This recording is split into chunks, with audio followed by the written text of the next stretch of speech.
Assalamu alaikum fellows, this is Haris and today I am actually going to make a video based on oils. Motorcycle oils बहुत ज़्यादा necessary हैं, like blood is necessary to us.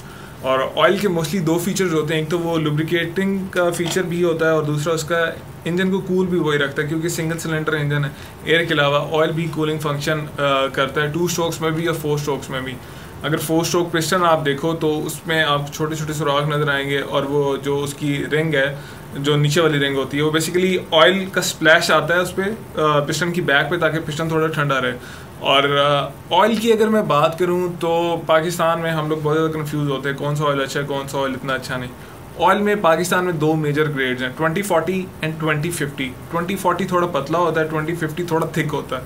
और उसके अलावा mineral oil, semi synthetic and fully synthetic, ये 3 qualities available होती हैं। अब मैं आपको बताता हूँ मिनरल ऑयल क्या होता है। मिनरल ऑयल बेसिकली जो नेचुरल ऑयल एक्सट्रैक्ट होता है क्रूड ऑयल ज़मीन में से, उस पे बेस करते हुए मिनरल ऑयल बनता है जो बेसिकली नेचुरल रिसोर्सेज से बना होता है ऑयल। ठीक है, मिनरल ऑयल मैं ये नहीं कहता बुरा है, हम लोग काफ़ी अरसे से इवन सेंचुरी से ऑयल यूज़ करते हैं। मिनरल ऑयल का सिर्फ एक फ्लॉ है कि कोई भी नेचुरल चीज़ होती है, जब भी आप उसको केमिकल प्रोसेस में से गुजारते हो तो उसका कोई ना कोई बाय प्रोडक्ट होता है। जो जिस तरह आग आप जलाते हो, अगर कागज़ जलाओगे तो राख पीछे बच जाती है। ठीक है, इसी तरह जो मिनरल ऑयल है उसमें पीछे स्लज रह जाती है और स्लज बेसिकली कीचड़ सा होता है, जो मट्टी और वो सारा कुछ मिलके आपके इंजन के अंदर वो जमा होना शुरू हो जाता है। क्लच के जो हाउसिंग वगैरह होती है उस पर जमने लग जाता है। जो 4 स्ट्रोक होता है उनमें एक जाली होती है उस पर जमने लग जाता है ऑयल के ऊपर, तो वो इस ऑयल सिस्टम को थोड़ा ना ख़राब कर देता है।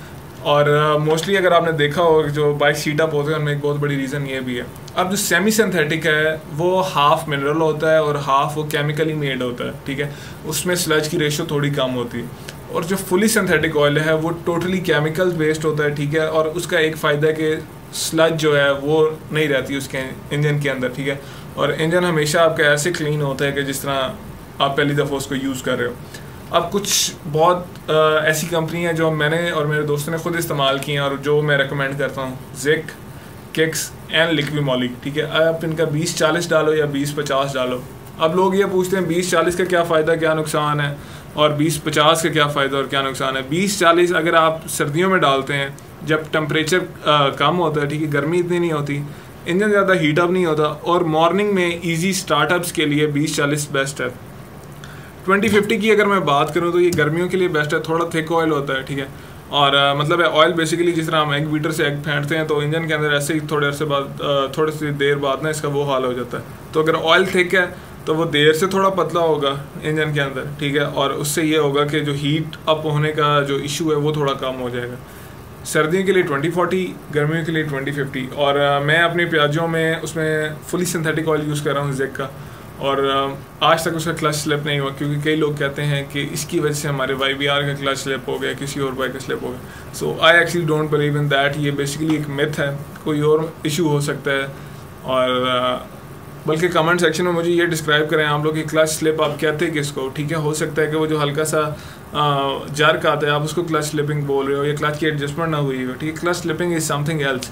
सो this is actually the very first video about oils. ठीक है, और अगर आप इसका जैसे जैसे मुझे फीडबैक मिलता जाएगा I will continue making more videos about it.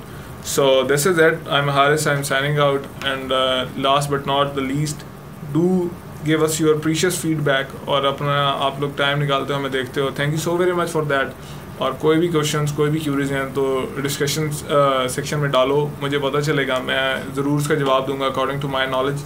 और इंशाल्लाह we are going to work on it. ठीक है, so thank you so much. अल्लाह हाफिज़, टिल द नेक्स्ट वीडियो।